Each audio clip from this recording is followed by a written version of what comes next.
trop, tu parles trop. Ah non, je suis comme ça, je suis comme ça. Ça te crée de problèmes. Vous savez, lorsque j'ai attaqué beaucoup là, Blanche m'a dit, arrête des attaques là, j'ai dosé, non? Est-ce que je cite encore les noms de mes bien-aimés? C'est un conseil. Nayoki. Est-ce que ça m'a tué? Papa. Et c'est toujours bien. Parce que maman, si tout le monde acclame ton mari, toi si tu l'acclames, tu peux le tuer.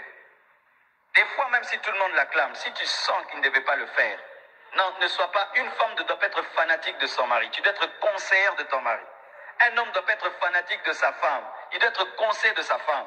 Ton mari n'est pas là pour t'acclamer tout le temps, maman. Non, il est là pour te dire non, tout le monde est d'accord, mais ce n'est pas bien. Tu fais mal, tu fais mal. Une fois, j'étais avec le mari d'une star.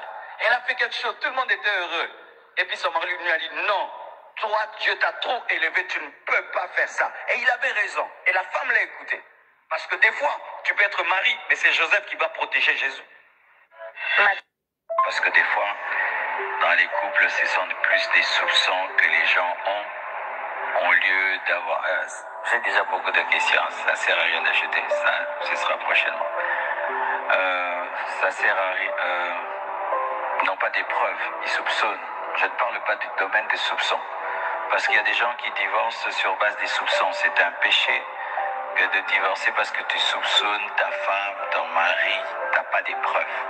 Mais je parle dans le cas où une femme a les preuves que son mari est adultère, que sa femme est adultère, que faire? La première chose à faire, c'est pardonner. La Bible nous demande de tout pardonner. Pardonner. Jésus-Christ a dit pardonner. Mais si tu es incapable de pardonner pour raison d'adultère, la Bible ne t'oblige pas de rester avec une femme adultère ou un homme adultère. Tu es libre de te séparer, de divorcer pour raison d'adultère. Quand je parle d'adultère, c'est-à-dire un péché sexuel. C'est pas un mauvais caractère, la sorcellerie ou la soumission. Non, je parle d'une infidélité sexuelle. Et pourquoi Dieu permet que pour raison d'infidélité sexuelle, il y ait divorce? Parce que quand on est infidèle sexuellement, on devient une seule chair avec la personne avec laquelle on s'unit. Donc tu es marié, mais tu es une chair avec quelqu'un d'autre. Mais si tu as la capacité par le Saint-Esprit, parce qu'il faut que l'Esprit de Dieu t'aide à pardonner, là c'est la perfection. Et moi j'encourage, quel que soit le niveau de l'infidélité de l'autre, pardonnez. Mais si vous n'y arrivez pas, séparez-vous, de peur de vous entretuer, parce que certains, quand ils restent ensemble comme ça, ils peuvent s'empoisonner, ils peuvent se poignarder, ils peuvent se brûler l'autre pendant le sommeil. On a entendu de telles choses. Une femme qui a brûlé son mari en plein sommeil. Et là, ça devient maintenant le meurtre. Pourquoi ne pas supporter les défauts de l'autre jusqu'à ce qu'il change? Surtout lorsque c'est une fois. Certains, c'est récurrent. Il l'a trompé 20 fois, 10 fois. Ils disent, oh pasteur, tu vois, 20 fois, 10 fois, là, j'en peux plus. Mais d'autres, c'est seulement une fois. Une fois que l'autre tombe. Une fois seulement, c'est suffisant pour tout détruire, tout démolir. Parce que quand démolir, c'est-à-dire que tu dois encore trouver une autre femme, un autre homme, il faut encore la dot, le civil, le religieux, vous voyez, tout ça. Alors, réfléchissez bien. Surtout vous qui, une fois seulement ou 2 fois, l'autre s'est méconduit. La première pensée, c'est prendre le verset. Sauf pour raison d'adultère, ce n'est pas une obligation. Tu n'es pas obligé. Tu peux pardonner. Amen. Monde rempli de maladies. Si ton conjoint te trompe et tu veux lui pardonner, il faut demander des examens. Il faut être sûr qu'il n'a pas attrapé le sida ou une maladie sexuellement transmissible, parce que tu peux lui pardonner et vous remettez ensemble et il te donne le sida ou une autre maladie, et vous deux vous mourrez et vous laissez des orphelins. Je connais une femme qui est morte comme ça, son mari l'a trompée, et puis elle a été convaincue de se séparer de lui. L'église lui a dit non, reste, pardonne, reste et pardonne. Et elle est restée quand même. Mais l'homme avait attrapé le sida. L'homme lui a communiqué le sida. Et la femme est morte. L'homme est mort. Et les enfants sont restés seuls. Donc si ton conjoint vit dans l'adultère et tu veux lui pardonner et vivre avec, il faut des examens. Et s'il a le sida, il a attrapé le sida, et tu veux lui pardonner, il faut avoir des relations protégées. C'est-à-dire utiliser le préservatif pour qu'il ne t'infecte pas. Ok? C'est clair? Ok. S'il refuse, après être tombé dans l'adultère, d'accepter des examens sérologiques, ah là il veut te tuer. Amen. Et là il veut te tuer. Comme on ne se marie pas pour mourir, tu as le droit de t'en aller parce que là, c'est la mort. Il veut t'empoisonner. Amen. Ok?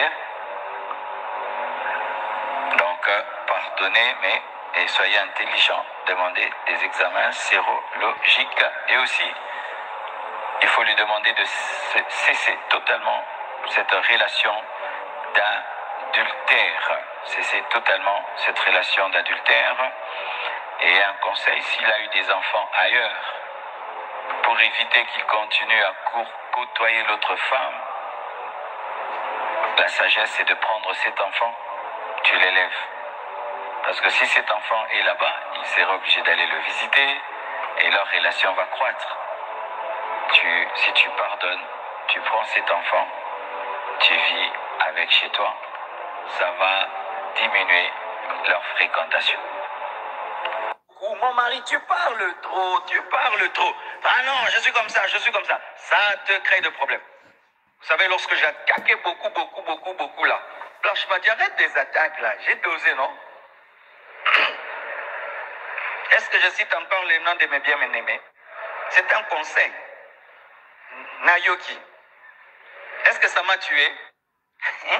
Papa. Et c'est toujours bien, parce que maman, si tout le monde acclame ton mari, toi si tu l'acclames, tu peux le tuer. Des fois, même si tout le monde l'acclame, si tu sens qu'il ne devait pas le faire, non, ne sois pas, une femme ne doit pas être fanatique de son mari, tu dois être conseillère de ton mari. Un homme ne doit pas être fanatique de sa femme, il doit être conseiller de sa femme. Ton mari n'est pas là pour t'acclamer tout le temps, maman. Non, il est là pour te dire non, tout le monde est d'accord, mais ce n'est pas bien. Tu fais mal. Une fois, j'étais avec le mari d'une star. Elle a fait quelque chose, tout le monde était heureux. Et puis son mari lui a dit non, toi, Dieu t'a trop élevé, tu ne peux pas faire ça. Et il avait raison. Et la femme l'a écouté. Parce que des fois, tu peux être mari, mais c'est Joseph qui va protéger Jésus. Parce que des fois, dans les couples, ce sont plus des soupçons que les gens ont, au lieu d'avoir... j'ai déjà beaucoup de questions, ça ne sert à rien d'ajouter, ça, ce sera prochainement. Ça sert à rien... non, pas des preuves, ils soupçonnent. Je ne parle pas du domaine des soupçons. Parce qu'il y a des gens qui divorcent sur base des soupçons. C'est un péché que de divorcer parce que tu soupçonnes ta femme, ton mari, tu n'as pas des preuves. Mais je parle dans le cas où une femme a les preuves que son mari est adultère, que sa femme est adultère, que faire? La première chose à faire, c'est pardonner. La Bible nous demande de tout pardonner. Pardonner. Jésus-Christ a dit pardonner. Mais si tu es incapable de pardonner pour raison d'adultère, la Bible ne t'oblige pas de rester avec une femme adultère ou un homme adultère. Tu es libre de te séparer, de divorcer pour raison d'adultère. Quand je parle d'adultère, c'est-à-dire un péché sexuel. C'est pas un mauvais caractère, la sorcellerie ou la soumission. Non, je parle d'une infidélité sexuelle. Et pourquoi Dieu permet que pour raison d'infidélité sexuelle, il y ait divorce, parce que quand on est infidèle sexuellement, on devient une seule chair avec la personne avec laquelle on s'unit. Donc tu es marié, mais tu es une chair avec quelqu'un d'autre. Mais si tu as la capacité par le Saint-Esprit, parce qu'il faut que l'Esprit de Dieu t'aide à pardonner, là c'est la perfection. Et moi j'encourage, quel que soit le niveau de l'infidélité de l'autre, pardonnez. Mais si vous n'y arrivez pas, séparez-vous, de peur de vous entretuer, parce que certains, quand ils restent ensemble comme ça, ils peuvent s'empoisonner, ils peuvent se poignarder, ils peuvent se brûler l'autre pendant le sommeil. On a entendu de telles choses. Une femme qui a brûlé son mari en plein sommeil, et là ça devient maintenant le meurtre. Pourquoi ne pas supporter les défauts de l'autre jusqu'à ce qu'il change? Surtout lorsque c'est une fois. Certains, c'est récurrent. Il a trompé 20 fois, 10 fois. Ils disent, non, pasteur, tu vois, 20 fois, 10 fois, là, j'en peux plus. Mais d'autres, c'est seulement une fois. Une fois que l'autre tombe. Une fois seulement, c'est suffisant pour tout détruire, tout démolir. Parce que quand démolir, ça veut dire que tu dois encore trouver une autre femme, un autre homme, il faut encore la dot, le civil, le religieux, vous voyez, tout ça. Alors, réfléchissez bien. Surtout vous qui, une fois seulement ou 2 fois, l'autre s'est méconduit. La première pensée, c'est prendre le verset. Sauf pour raison d'adultère, ce n'est pas une obligation. Tu n'es pas obligé. Tu peux pardonner. Amen. Monde rempli de maladies. Si ton conjoint te trompe et tu veux lui pardonner, il faut demander des examens.